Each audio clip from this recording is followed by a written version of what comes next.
Collectorate की ऊंची दीवारों के बीच गुरुवार की शाम एक पत्थर दिल को भी पिघला देने वाला मंजर दिखा। तिंदोनी गांव का एक बदनसीब पिता, जिसका संसार उसकी पत्नी और बच्चों के साथ उजड़ चुका था, अपनी आखिरी उम्मीद लेकर साहब की चौखट पर आया था। किसी के बहकावे में आकर पत्नी बच्चों को साथ ले गई और पीछे छोड़ गई एक पिता की अंतहीन तड़प। जब वह अपनी फरियाद लेकर कलेक्टर सुधीर कुमार कोचर के पास पहुंचा तो साहब मीटिंग में मसरूफ थी। अपनी बेबसी और बच्चों से ना मिल पाने के गम में डूबे इस शख्स ने नशे की हालत में मौत को गले लगाने की ठान ली और सीधे बिजली के खंभे पर जा चढ़ा। उस ऊंचाई से वह शायद अपनी गुहार सीधे खुदा तक पहुंचाना चाहता था, क्योंकि जमीन पर उसे सुनने वाला कोई नहीं दिख रहा था। जैसे ही बिजली कटी और कलेक्ट्रेट के गेट पर हड़कंप मच गया, कलेक्टर साहब खुद उस बीरू को मनाने नीचे आए।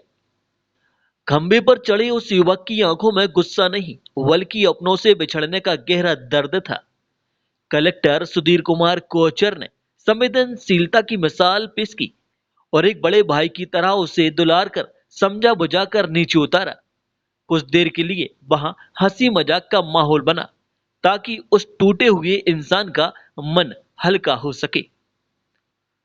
साहब ने उसे भरोसा दिलाया कि उसके साथ न्याय होगा और उसे उसके बच्चों से मिलवाने की पूरी कोशिश की जाएगी। जब युवक शांत होकर भोजन पानी कर अपने घर लौटा, तब कहीं जाकर कलेक्ट्रेट का यह भावुक ड्रामा शांत हुआ।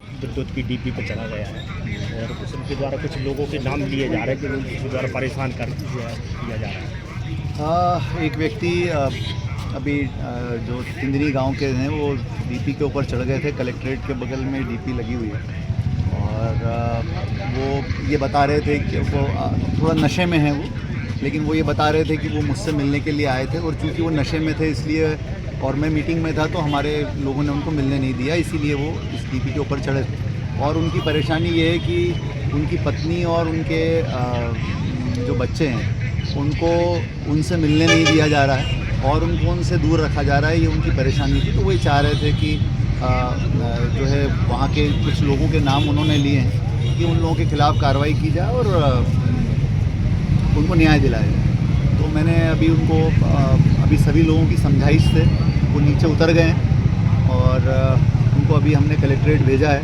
वहाँ पर उनका पूरा आवेदन तैयार करवाया जा रहा है और उस आवेदन के आने के बाद हमने उनको ये आश्वासन दिया है कि जो न्यायपूर्ण कार्रवाई है वो बिल्कुल की जाएगी। तो हमारा ये पूरा प्रयास रहेगा कि उनके साथ किसी प्रकार का नहीं